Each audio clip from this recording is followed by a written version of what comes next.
প্রিয় শিক্ষার্থীরা, অনলাইন ক্লাসে সকলকে শুভেচ্ছা। আজকে আমরা একাদশ দ্বাদশ শ্রেণীর কৃষি শিক্ষা বিষয়ের কৃষি শিক্ষার দ্বিতীয় পত্রের চারা রোপণ ও বনায়ন এই বিষয়টি সম্পর্কে আলোচনা করব। আমরা লক্ষ্য করি যে আমাদের এই চতুর্থ অধ্যায়ে যে পরিচ্ছেদগুলো আমরা পড়ছিলাম, যেগুলো পরীক্ষার জন্য গুরুত্বপূর্ণ বিষয় এবং সেগুলো সম্পর্কে আমরা আলোচনা করছি। লক্ষ্য করি যে এই চারা রোপণ এবং বনায়ন সম্পর্কে পূর্বের ক্লাসে যেটা আলোচনা করা হচ্ছে, এক্ষেত্রে বলা হচ্ছিল যে বনায়ন এবং আমাদের জীবনের উপর এই বন বনায়নের গুরুত্ব কতটুকু সেগুলো সম্পর্কে গত ক্লাসে আলোচনা করা হচ্ছে। এক্ষেত্রে আমরা লক্ষ্য করি যে চারা রোপণ এবং বনায়নের ক্ষেত্রে যে গুরুত্বপূর্ণ ভূমিকা রাখছে সেটি সম্পর্কে আজকে আমরা জানবো। এক্ষেত্রে লক্ষ্য করি যে বনে বা বনজ বৃক্ষে বা এই যে চারা রোপণ বা বনায়ন তৈরি করার মূল উদ্দেশ্য হচ্ছে বনজ বৃক্ষের বা বনজ সম্পদের উন্নয়ন বা বনজ সম্পদের পরিমাণ বৃদ্ধি করা, যেটি আমাদের মৌলিক চাহিদা পূরণের প্রত্যক্ষ পরোক্ষভাবে সাহায্য করে। যার কারণে এই বনজ সম্পদ উন্নয়নের ক্ষেত্রে এই অধ্যায়টি সম্পর্কে জানা খুবই জরুরি বিষয়। এখানে আমরা প্রথম যে ধাপটি আলোচনা করবো সেটি হচ্ছে বনজ বৃক্ষের চারা রোপণের বিভিন্ন ধাপ। বনজ বৃক্ষের চারা রোপণের যে বিভিন্ন ধাপগুলোর ক্ষেত্রে যে আমরা চারা রোপণ করতে যাচ্ছি, সেক্ষেত্রে চারা রোপণের ক্ষেত্রে যে কোনো উপায়ে আমরা চারা রোপণ বা বীজ থেকে চারা গজিয়ে সেটি যে কোনো জায়গায় রোপণ করতে পারি, কিন্তু এখানে আমাদের সঠিকভাবে আমরা যদি তার ফলন পেতে চাই বা আমরা সঠিক উৎপাদন পেতে চাই, তাহলে কিন্তু অবশ্যই এটি সঠিক নিয়ম অনুসারে কাজটি করতে হবে। সেক্ষেত্রে এই ধারাগুলো বা এই পদ্ধতিগুলো সম্পর্কে আমাদের জানা থাকতে হবে।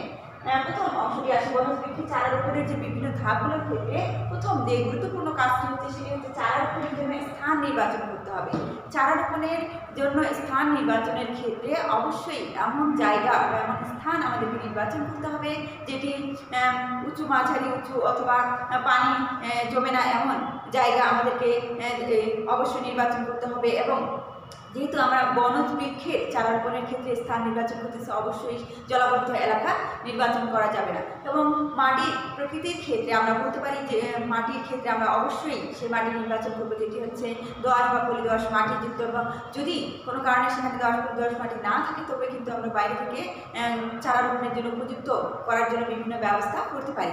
যে সেক্ষেত্রে আমরা মাটিতে দোআঁশ মাটি মিশ্রিতকরণ করেও মাটিতে পর্যাপ্ত পরিমাণে সার দিয়ে প্রস্তুত করে নিতে পারি। এবং সেক্ষেত্রে পরবর্তী ধাপগুলো আমরা আলোচনা করব। লক্ষ্য করি এরপরে যে বিষয়টি রয়েছে উপযুক্ত চারা নির্বাচন। মাটি নির্বাচনের পরবর্তী ধাপটা হচ্ছে চারা নির্বাচন। যে আমরা কোনো জায়গায় যখনই বনজ বৃক্ষের চারা রোপণ করতে যাব, অবশ্যই আমাদেরকে নির্ধারণ করে নিতে হবে আমরা কোন প্রকৃতির বা কোন জাতের বা কোন ধরনের বৃক্ষের চারা সেখানে রোপণ করতে চাই।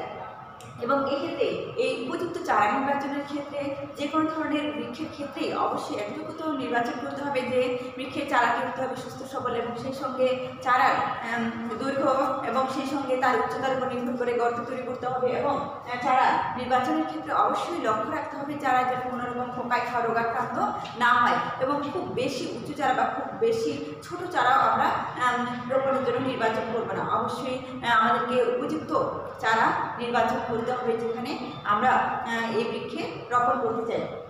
এরপরে একটি গুরুত্বপূর্ণ বিষয় যে এই বনজ বৃক্ষের চারা উৎপাদনের ক্ষেত্রে সবচেয়ে গুরুত্বপূর্ণ সেটি হচ্ছে চারা রোপণের জন্য গর্ত তৈরি করেন।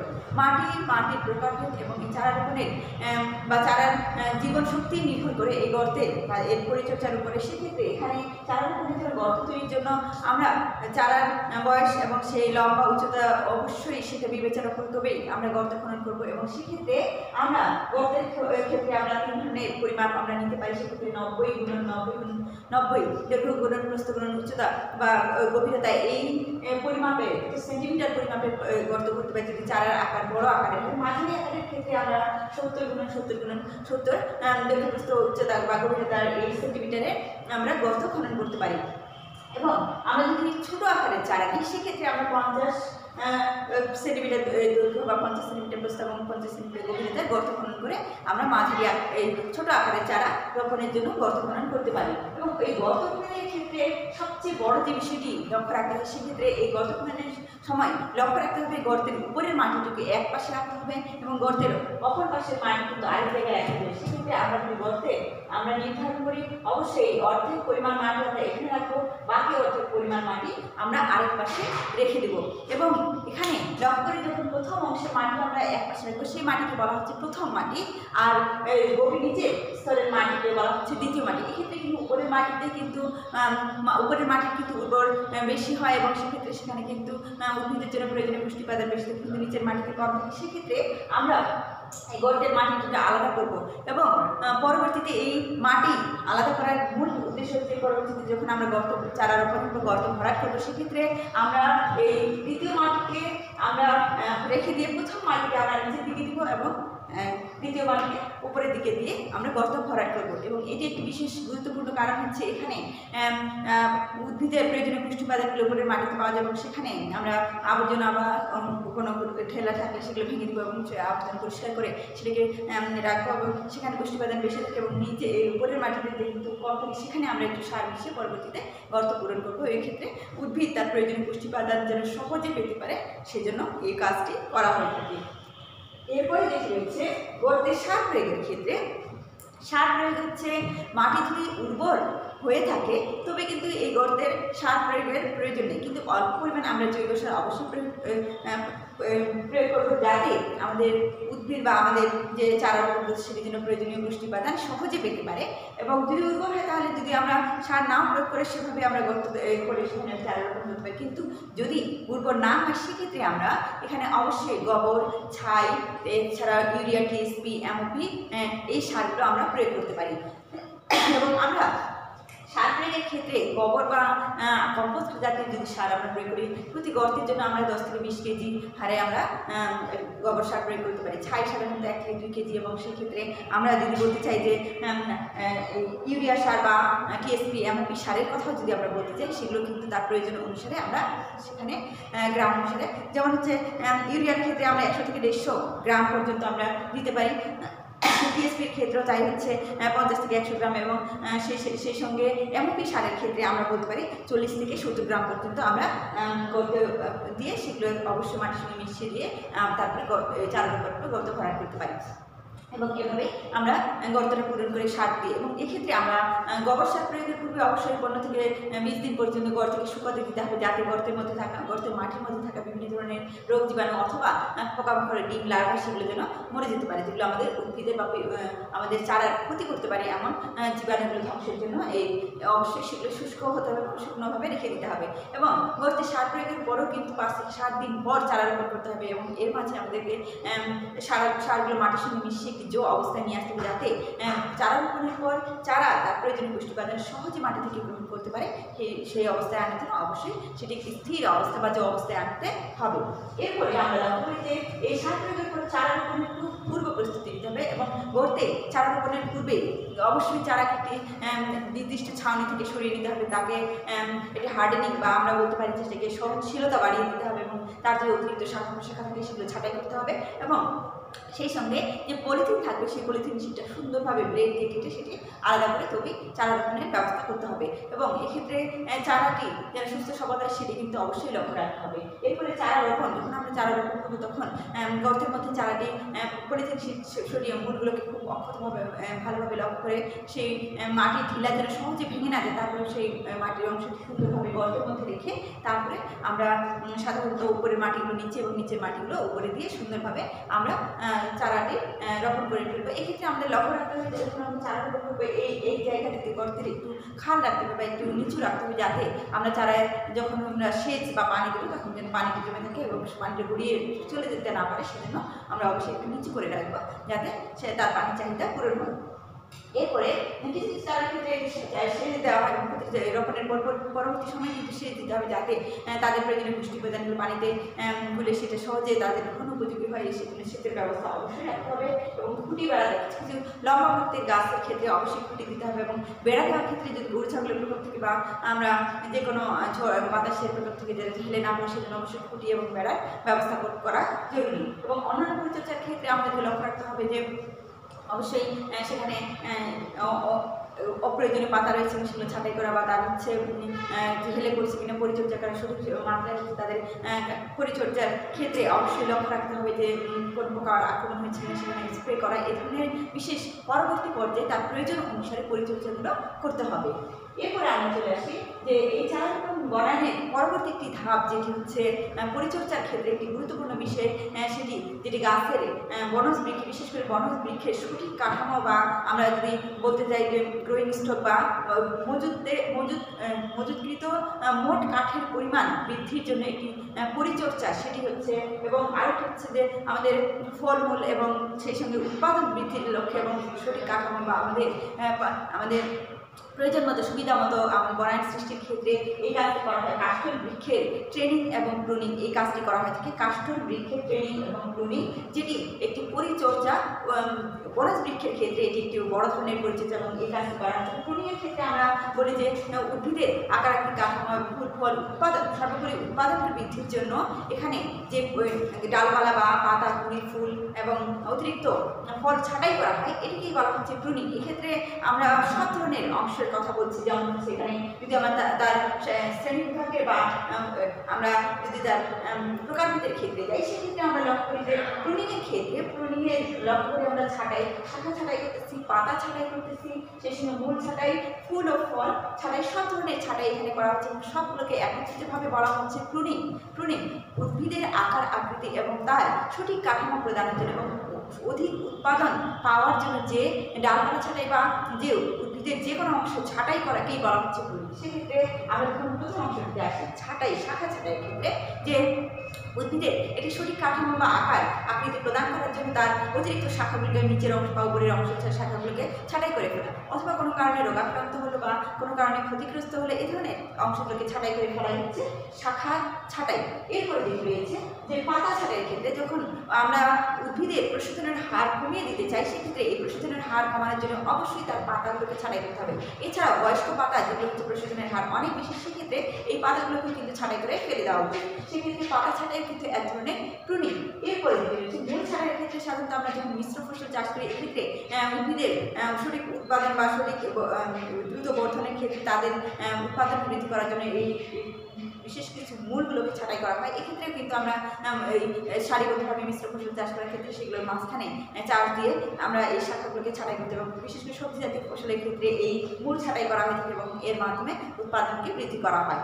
এরপরে যেটি রয়েছে ফুল ও ফল ছাঁটাইয়ের ক্ষেত্রে, বিশেষ করে বিভিন্ন ধরনের ফলের ক্ষেত্রে এটি করা হয় যে যখন আমরা অতিরিক্ত ফুল ও ফল হয়, সেক্ষেত্রে তাদের মান বা কোয়ালিটি আমাদের ভালো আনার জন্য অবশ্যই অতিরিক্ত ফুল বা ফলগুলোকে ছাঁটাই করে ফেলতে হয়। এক্ষেত্রে বড়ই, লিচু ধরনের উদ্ভিদের কথা বলা যায় এবং সেই সঙ্গে তার অতিরিক্ত অংশগুলো যেটাকে আমরা শাখা ছাঁটাই বলতে পারি, যে বিশেষ করে লিচুর ক্ষেত্রে করা হয়ে থাকে এবং আমাদের কাঁঠালের ক্ষেত্রে করা হয়ে থাকে শাখা ছাঁটাই। এবং ফুল ফল ক্ষেত্রে যে বিশেষ করে পেঁপের কথা আমরা বলতে পারি, অতিরিক্ত ফুল ধারণের ফলে সেখানে পেঁপের আকার কিন্তু বেশি বা ভালো হয় না, বা ভালো আকৃতি বা ভালো মানের পেঁপে উৎপাদনের জন্য অবশ্যই তারা অতিরিক্ত ফুলগুলো বা ফলগুলোকে আমাদেরকে ছাঁটাই করে ফেলতে হয় এবং রোগাক্রান্ত ছোটো ফুল বড়োগুলোকে ছাঁটাই করে ফেললে মাঝারি যেগুলো থাকবে সেগুলো কিন্তু উৎপাদন অনেক ভালো হবে এবং ভালো মানের ভালো কোয়ালিটির আমরা উৎপাদন পেতে পারি, যার কারণ হচ্ছে এই প্রুনিং করা হয় এই চার হয়।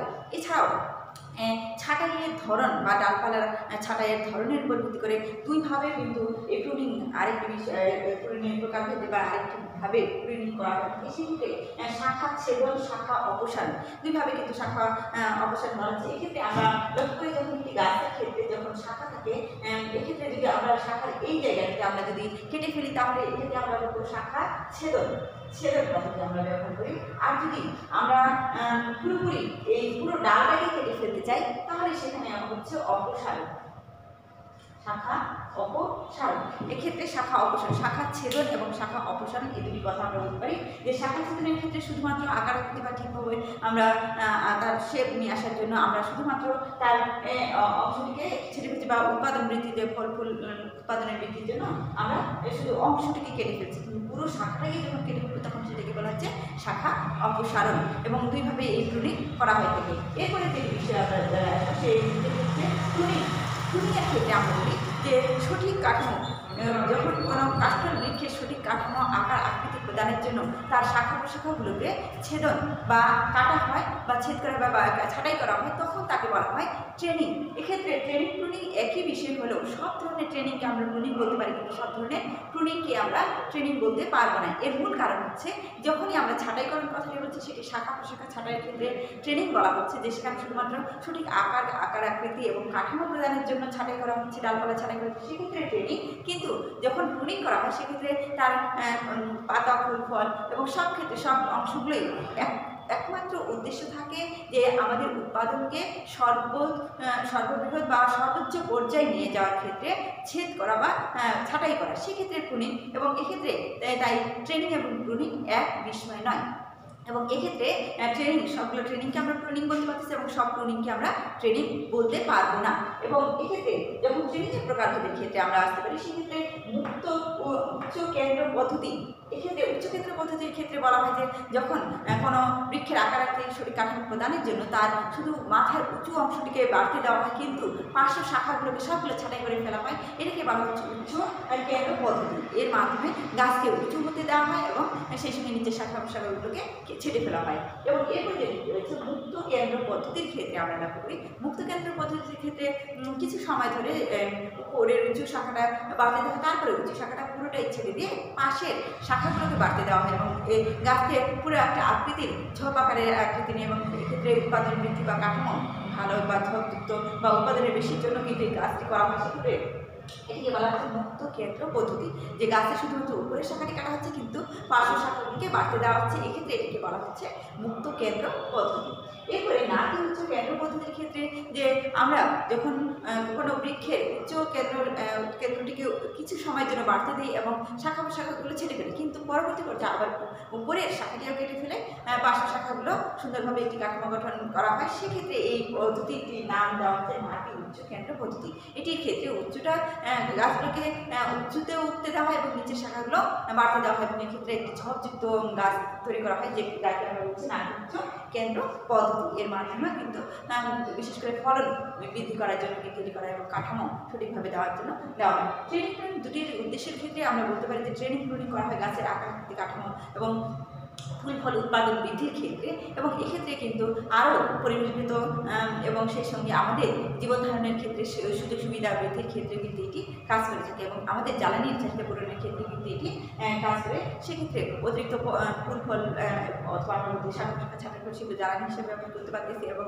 শাখা ছেদনের ফলে একটি নির্দিষ্ট আকৃতি হওয়ার পাশাপাশি যে কাষ্ঠবৃক্ষের কাঠের পরিমাণ বৃদ্ধি হচ্ছে, সেই সঙ্গে আমাদের জীবন ধারণের যাতায়াতের বিশেষ করে রাস্তার পাশে যে গাছগুলো সেগুলো শাখা ছেদন করার বা ট্রেনিং করার ফলে আমাদের যাতায়াতের সুবিধা হয় এবং কোনো সমস্যা হয় না। আবার রেল বা রাস্তার ধারের যে গাছগুলো কাষ্ঠল বৃক্ষ যেগুলো লাগানো হয় সেগুলো ছাঁটাইয়ের ফলে আমাদের যাতায়াতের কোনো সমস্যা নেই। এই ধরনের সুবিধার কারণেও কিন্তু এই ট্রেনিং এবং প্রুনিং করা প্রয়োজন রয়েছে। এবং কিছু কিছু বিষয়ের এই উদ্ভিদের ক্ষেত্রে আমরা লক্ষ্য করি যে বিশেষ করে বড়ই, লিচু এই ধরনের উদ্ভিদের ক্ষেত্রে যে পুরনো শাখাতে কিন্তু পুরনো শাখাতে ফলের পরিমাণ খুবই কম থাকে, কিন্তু যখন নতুন শাখা আসে সেই নতুন শাখাগুলোতে ফলনের পরিমাণ বৃদ্ধি পায়। সেক্ষেত্রে পুরনো শাখাগুলোকে পুরোপুরি ছেড়ে ফেলে নতুনভাবে শাখা গজাতে দিলে সেখানে কিন্তু আমাদের ফলনের পরিমাণ বেশি হয় এবং সেই সঙ্গে তার মানও ভালো হয়, যার কারণে এই ট্রেনিং প্রুনিং করা অনেক জরুরি বা একটি গুরুত্বপূর্ণ বিষয়। এরপরে আমরা চলে আসি এই ট্রেনিং প্রুনিং করার পর আরেকটি যে গুরুত্বপূর্ণ বিষয় সেটা হচ্ছে বৃক্ষের ক্ষতস্থান ড্রেসিং। যে আমরা যখন এই ট্রেনিং প্রুনিং করি বা ছাঁটাইকরণ করার পর সেখানে যে ক্ষত সৃষ্টি হয় বা সেখানে কিন্তু জীবাণুর আক্রমণ হতে পারে বা পানি প্রবেশ করতে পারে, সেখানে পচন ঘটতে পারে এবং এক্ষেত্রে গাছের ক্ষতি হতে পারে। সেক্ষেত্রে এটির ড্রেসিং বা জীবাণুমুক্ত করার যে পদ্ধতি তাকেই আমরা বলছি যে তার এই পদ্ধতির ক্ষেত্রে আমরা এখানে বিভিন্ন ধরনের রাসায়নিক উপাদান অথবা হচ্ছে আমরা দোআঁশ এঁটেল মাটি এবং গোবর সার লাগিয়ে দিয়ে সেখানে জীবাণুমুক্ত করতে পারি। এটিকে বলা হচ্ছে বৃক্ষের ক্ষতস্থান ড্রেসিং করার কথা, জীবাণুমুক্ত করা। এবং এক্ষেত্রে আমরা দুধ বা চুন এ ধরনের বা বর্ত মিক্সচার এ ধরনের উপাদানগুলো ব্যবহার করতে পারি রাসায়নিক কেমিক্যাল হিসেবে, এবং এগুলো ক্ষতস্থান ভালোভাবে চাকু দিয়ে পরিষ্কার করে সেটাকে সুন্দরভাবে পরিষ্কার করার পর ধুয়ে ফেলে তারপর সেখানে এই কেমিক্যালকে প্রলেপ দিতে হবে এবং প্রলেপ আকারে সেখানে বারবার দিতে হবে, ফলে সেখানে জীবাণু হচ্ছে না এবং পরবর্তীতে লক্ষ্য করা যায় সেখানে কিন্তু পচন করে না। এক্ষেত্রে আমরা এই ক্ষতস্থান ড্রেসিংয়ের ক্ষেত্রে যে বর্ত মিক্সচার যেটাকে আমরা বলছি তুল এবং সেই সঙ্গে চুন যদি 100 পরিমাণ 100 এবং সেই সঙ্গে দুধে আমরা এই কথাটা বলতে পারি যে সেটা হচ্ছে কপার সালফেট 5 মলিকুল ওয়াটার। এই দুটি একত্রে মিশ্রিত করে আমরা যে মিক্সচার তৈরি করতে পারি, সেটি কিন্তু পানিতে গুলে মিক্সচার তৈরি করি, সেটি হচ্ছে বর্ত মিক্সচার। এবং এটি কিন্তু গাছের মধ্যে ক্ষতস্থানে লাগালে কিন্তু সেই ক্ষতস্থান ড্রেসিং করা হয় বা জীবাণুমুক্ত করা যায়। এবং এক্ষেত্রে এই ড্রেসিংয়ের ক্ষেত্রে আমরা ড্রেসিং করার মূল উদ্দেশ্যই হচ্ছে জীবাণুমুক্ত করা, যে যখনই কোনো ক্ষতস্থান হয় সেক্ষেত্রে এই জীবাণুমুক্ত করার জন্য এই উপাদানগুলো লাগিয়ে দিলে সেখানে জীবাণুর আক্রমণ হয় না, সেখানে পচন করে না, এবং সেটি আবারও ক্যাঙ্কার জন্মাতে পারে না, এবং পরবর্তী ভালোভাবে সেটি এবং ফলে আমাদের যে উদ্ভিদের ছাঁটাইকরণের ফলে বা প্রুনিংয়ের ফলে সেখানে কোনো প্রকার পার্শ্ব প্রতিক্রিয়া দেখা যায় না। কারণ এক্ষেত্রে এই ট্রেনিং প্রুনিং করার পরবর্তী পর্যায়ে যে বৃক্ষের ক্ষতস্থান ড্রেসিং করা একটি গুরুত্বপূর্ণ বিষয়, এবং এটি খুব জরুরি।